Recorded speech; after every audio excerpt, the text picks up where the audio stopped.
Fifid ó ghlachan rialtas le multaí a rinú tuairiscáil an Comisiún Tháchaí na meán. Bhí ghlacsiad le cearchaní mulla a bhí sa tuairiscáil sin. Bhí gá cheannar le bháin le TG4 mulla faoin gomach ceannas agurthirt a neamhsplach ag TG4 seirbhísí nuachta, agus bhí mulla eile freisin gomach abhrenú ar na meán gaeilge ar fad trí chéile. So stocha tá rionsmha hypertinta ar an dá mulla ó chuine le.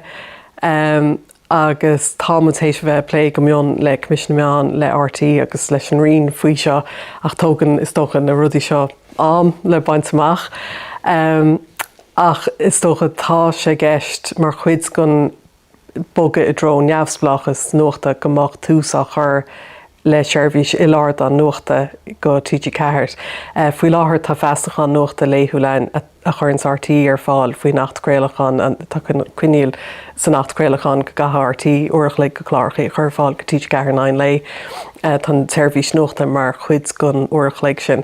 Ach níl seirbhís ilardán ein agus níl mar hampla siomh nuachta ein agus inis an bailach bhfuil daoine fáil an nuacht tá siad alorg a dosach ar an fón agus ar líne.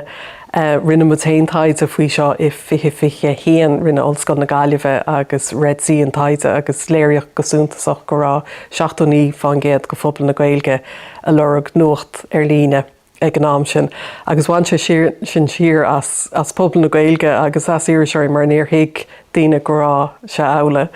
Bhí is socha nuacht ar an radio sa darna háit agus nuacht telefíse sa tríú háit, so tá obair le déine ag TG4 maidir le seirbhís a chur fáil gon not fechna mar tá bhuthab.